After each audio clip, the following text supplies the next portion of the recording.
রোদে দেওয়া ঝামেলা ছাড়াই কাঁচা আমের টক ঝাল মিষ্টি এই ঝুরি আচার সবথেকে সেরা। একবার শুধুমাত্র বানিয়ে সারা বছর সংরক্ষণ করেও খেতে পারবে, এতটাই সুস্বাদু আর দেখতেও কতটা লোভনীয় হয়েছে। সম্পূর্ণ তেল ছাড়া কাঁচা আমের ঝুরি আচার। নমস্কার বন্ধুরা, স্বর্ণলতা রান্নাঘরে সবাইকে অনেক অনেক স্বাগত জানিয়ে শুরু করছি আবারও একটি নতুন রেসিপি। আর আজ তোমাদের বানিয়ে দেখাবো কোনোরকম রোদে দেওয়ার ঝামেলা ছাড়াই কাঁচা আমের টক ঝাল মিষ্টি ঝুরি আচার। সারা বছর সংরক্ষণ করেও খেতে পারবে আর খেতেও কিন্তু ভীষণ ভালো লাগে। তো বন্ধুরা আর দেরি করবো না, শুরু করবো আজকের রেসিপি। আর তোমরা যারা যারা এখন আমার চ্যানেলটি সাবস্ক্রাইব করনি অতি অবশ্যই সাবস্ক্রাইব করে নিও পরবর্তী নোটিফিকেশান সবার আগে পাওয়ার জন্য। গাছের আম পাড়তে চলে এসে আর দেখো কত সুন্দর ঝোপাটা আমের। আর গাছের আম দিয়ে আমের আচার বানানোর মজাটাই আলাদা বন্ধুরা। আমি আমগুলো তুলে নেব, প্রায় 4 থেকে 5টা আম আমি তুলে নেব। আর আমের সাইজগুলো দেখো বন্ধুরা কত বড়। আমি বড় বড় সাইজের 5টি আম নিয়ে চলে এসেছি। প্রথমে আমি আমগুলো খুব ভালোভাবে জল দিয়ে ধুয়ে নেব, এরপর খোসা ছাড়িয়ে নেব। আমের আচার অনেক খেয়েছি বন্ধুরা, বিশ্বাস করুন এই ঝুরি আমের আচারটা খেতে এত ভালো লাগে, না খেলে বুঝতেই পারবে না। আমি সবগুলো আমের খোসা খুব ভালোভাবে ছাড়িয়ে নিয়েছি। আর আমের গায়ে যে অবশিষ্ট কষটা রয়েছে সেটা আমি আবারও ভালো করে জল দিয়ে ধুয়ে তুলে নেব।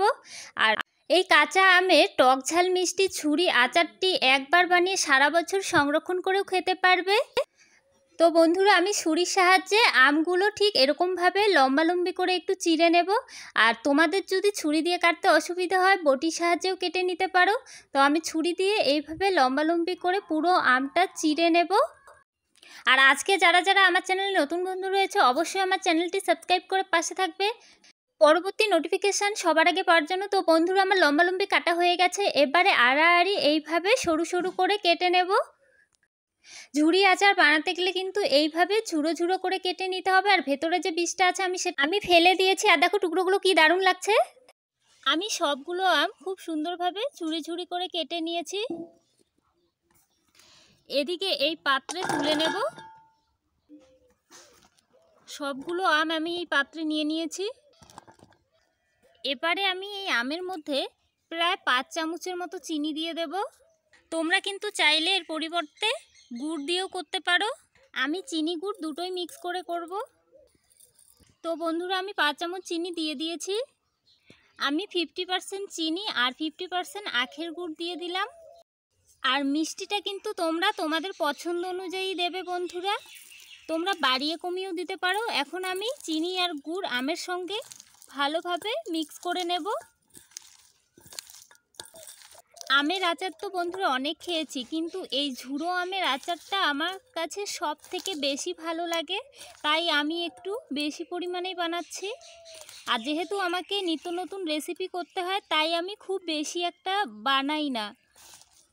তো তোমরা চাইলে কিন্তু এর থেকেও বেশি করে বানিয়ে রাখতে পারো। আর এটা কিন্তু বছর জুড়ে সংরক্ষণ করেও খেতে পারবে তোমরা। মেখে নেওয়ার ফলে চিনি আর গুড় 50% মতো প্রায় গলেই গেছে। আর আমি 10 মিনিটের মতো ঢেকে রেখে দেব। 10 মিনিট ধরে আমি ভাজা মশলাটা তৈরি করে নেব। উনুন জেলে কড়া গরম করে নিয়েছি। আর প্রথমেই কড়াই দিয়ে দেব 3টে শুকনো লঙ্কা। শুকনো লঙ্কাটা 4 থেকে 5 সেকেন্ড একটু ভেজে নেব। এবারে দিয়ে দেব 1 চামচ ধনে, 1 চামচ জিরে, 1 চামচ কালো জিরে, 1 চামচ মেথি আর 1 চামচ দিয়ে দেব গোটা মৌরি। এবারে মশলাগুলো ভেজে নেব। আর এই মশলাগুলো কিন্তু খুব বেশি একটা ভাজার দরকার নেই, প্রায় 20 থেকে 25 সেকেন্ডের মতো হালকা মিডিয়াম আঁচে ভেজে নিলেই হয়ে যাবে। আর এই কালো জিরে, মেথি বা মৌরি এগুলো কিন্তু আমি একদম মিহি গুঁড়ো করে দেব না, আধো ভাঙা করে দেব। আধ ভাঙা করে দিলে কি খাওয়ার সময় মুখে যখনই একটু কামড় লাগবে খেতে কিন্তু ভীষণ ভালো লাগবে। যখনই দেখবে মশলাটা এরকম লালচে লালচে হয়ে এসে তখনই নামিয়ে নিতে হবে। আর নামিয়ে ঠান্ডা করে অবশ্যই গুঁড়ো করতে হবে। আর বন্ধুরা তোমরা চাইলে কিন্তু মিক্সিতেও গুঁড়ো করে নিতে পারো। তো আমি এখানে শিলের মধ্যে আধ ভাঙা করে নেব। তোমরাও কিন্তু মিক্সিতে খুব বেশি মিহি করে নেবে না, এরকম আধো ভাঙা করে নিলেই হয়ে যাবে ঠিক এরকমভাবে, তবে খেতে ভালো লাগবে। আমি এই প্লেটে তুলে নিয়েছি। আমার স্পেশাল ভাজা মশলা তৈরি। এদিকে যে আম আর চিনি দিয়ে মিক্স করে মেখে ঢেকে রেখেছিলাম সেই ঢাকা তুলে নিয়েছি। আর দেখো আমের গা থেকে কত সুন্দর চিনি গুড় করে জল বেরিয়েছে। আর এই জল চিনিটা কিন্তু আমের গায়ে খুব ভালোভাবে ঢুকে গেছে। আর আমের গায়ে যে টক ভাবটা সেটাও কিন্তু কমে গেছে অনেকটা। ওই উনুনেই কড়া বসিয়ে দিয়ে দেব মেখে রাখা আমগুলো। এবারে একটু মিশিয়ে নেব খুব ভালোভাবে। আর কোনো রকম কিন্তু জল দেওয়া যাবে না। আর এইভাবেই অনবরত একটু নেড়ে নিতে হবে। আর ঢেকে দেব না, ঢেকে দিলে কিন্তু কালারটা একটু ভ্যাপসা হয়ে যাবে। আর ঢাকা ছাড়াই কিন্তু আমগুলো খুব সুন্দর সেদ্ধ হয়েছে দেখুন বন্ধুরা। আর দিয়ে দেবো পরিমাণ মতো হলুদ গুঁড়ো, আর দিয়ে দেবো স্বাদ মতো বিট নুন। আর বিট নুন 50% দেবো, আর লবণটাও দিয়ে দেবো 50%। তো তোমরা তোমাদের পছন্দ অনুযায়ী দেবে। বিট নুনটা তোমরা দিতেও পারো, নাও তো দিতে পারো। আর দিয়ে দেবো কাশ্মীরি লঙ্কা গুঁড়ো। এবারে পরিমাণ অনুযায়ী খুব ভালোভাবে আলতো হাতে মিশিয়ে নিতে হবে যেন আমগুলো ভেঙে না যায়। আর আমগুলো গোটা গোটা ভাব থাকলে কিন্তু খেতেও আর দেখতেও ভীষণ ভালো লাগে। তো দেখো বন্ধুরা কত সুন্দর একটা কালার চলে এসেছে। আর তোমরা তো দেখতেই পেলে আমি কোনো রকম জল ব্যবহার করিনি। আর তোমরাও যদি সারা বছর সংরক্ষণ করে খেতে চাও অবশ্যই জল অ্যাভয়েড করবে, কোনো রকম জল যেন না থাকে এই আমের গায়ে। আর দেখো বন্ধুরা গ্রেভির ঘনত্বটাও ঠিক কতটা কমে এসেছে। আর এইটুকু যে রয়েছে এটা কিন্তু নামানোর পরে ঠান্ডা হলে অটোমেটিক কমে যাবে। আর বন্ধুরা আলতো হাতে কিন্তু একটু নাড়াচাড়া করে নিতে হবে যেন নিচের দিকে লেগে না যায়। আর আমি কিন্তু একটু গ্রেভিটা পাতলা থাকা অবস্থায় নামিয়ে নেব, কারণ নামানোর পরে অনেকটাই শুকিয়ে যাবে। আর নামানোর আগে আগে অবশ্যই ভাজা মশলাটা দিতে হবে ওপর দিয়ে, ভালোভাবে ছড়িয়ে নিয়েছি যাতে করে খুব ভালোভাবে আমের গায়ে ঢুকে যায়। আর এই মশলাটা কিন্তু দেওয়ার পরে আর জাল করা যাবে না, একটু আলতো হাতে মিশিয়ে ভালোভাবে মিশিয়ে নামিয়ে নিতে হবে।